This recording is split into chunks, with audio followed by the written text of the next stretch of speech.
আমার নাম শান্তি। আমার বন্ধু আব্দুল এখানে নিয়ে এসেছে। আসলে এত মানুষ হবে আমি ভাবতেই পারিনি। সত্যি বলতে বিশাল। যদিও আমার বন্ধু আব্দুলের সাথে কথা বলে কিছু সন্দেহ দূর করেছি। এখানে এসে বিশেষ করে আপনার লেকচার শুনে আমি অভিভূত। আর আমি অভিভূত ইসলামের সত্যে। কিন্তু এখানে আপনি আপনি নাম দিয়েছেন পিস, কিন্তু পৃথিবীতে এত সংঘাত চলছে, যখনই আপনি শান্তির কথা বলেন আপনাকে এটা খুঁজতে হবে। আপনি কি মনে করেন না সারা পৃথিবীতে এটা বলা দরকার, মানে পৃথিবীর সবাইকে? আসসালামু আলাইকুম রহমতুল্লাহি ওবরাকাতুহু। সুপ্রিয় দর্শক মণ্ডলী, একজন হিন্দু মহিলা ডক্টর জাকির নায়েককে খুবই কঠিন একটি প্রশ্ন করলেন। তো চলুন ডক্টর জাকির নায়েককে সেই মহিলাটি কি প্রশ্ন করলেন আজকের ভিডিওটিতে আমরা সেটি শুনে আসব। বোন বললেন যে তিনি ইসলাম সম্পর্কে কিছু জানলেন তার বন্ধুর কাছে।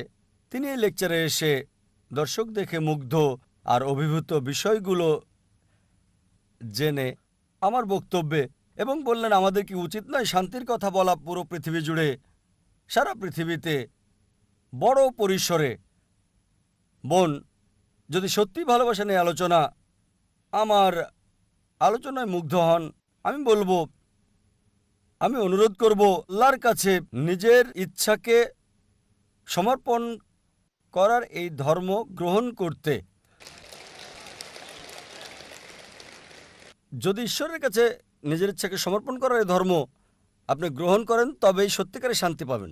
ইসলাম এসেছে মূল শব্দ সালাম থেকে, যার অর্থ শান্তি। এটা আরবি মূল শব্দ সিলম থেকেও এসেছে, যার অর্থ নিজের ইচ্ছাকে ঈশ্বরের কাছে সমর্পণ করা।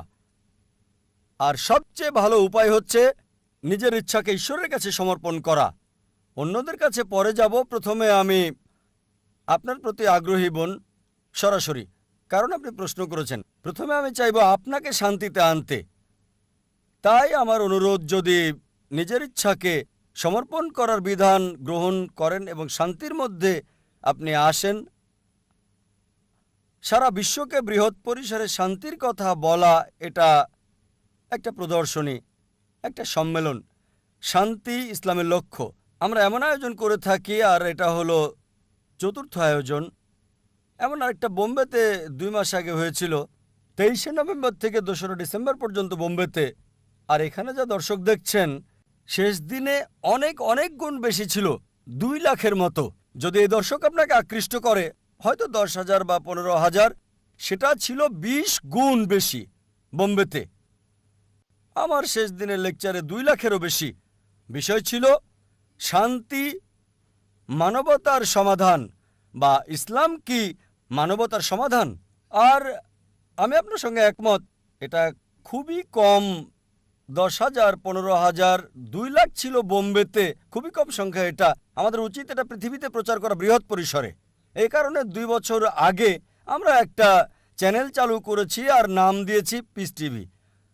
এই পিস টিভি আলহামদুলিল্লাহ গত 2 বছরে এখন পুরো পৃথিবীতে সম্প্রচার হচ্ছে, এশিয়ার সব দেশে, মধ্যপ্রাচ্যে, আফ্রিকা, অস্ট্রেলিয়া, ইউরোপ, উত্তর আমেরিকা, আলহামদুলিল্লাহ। আর এখন এটা পুরো পৃথিবীর 90% কভার করে, দেখতে পারে যদি তারা দেখতে চায়। 75 মিলিয়নের বেশি দর্শক রয়েছে।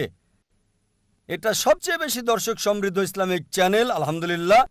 পার্সেন্ট হিসেবে হয়তো মোট জনসংখ্যার 1%-এর কিছু বেশি হবে। সুতরাং আমি শেষ বিচারের দিনে অন্তত এই কথা বলতে পারবো সর্বশক্তিমান ঈশ্বরের কাছে, যে আমরা কমপক্ষে 1% মানুষের কাছে তোমার বার্তা পৌঁছে দিতে পেরেছি। 75 মিলিয়ন। আল্লাহ সুবহানাহু ওয়া তাআলার কাছে দোয়া করি দর্শক বাড়িয়ে দেওয়ার জন্য। কেউ যদি দেখতে চায়, শুধু একটা ডিশ লাগবে, হয়তো 6,000 রুপি, $200-এরও কম। প্রায় পৃথিবীর যে কোনো প্রান্তে আপনি দেখতে পারবেন। সুতরাং আমরা শান্তির বাণী, ইসলামের এই বাণী প্রচার করছি পুরো পৃথিবীতে। আর আমি চাই বোন, আপনি এই শান্তির বাণী গ্রহণ করবেন।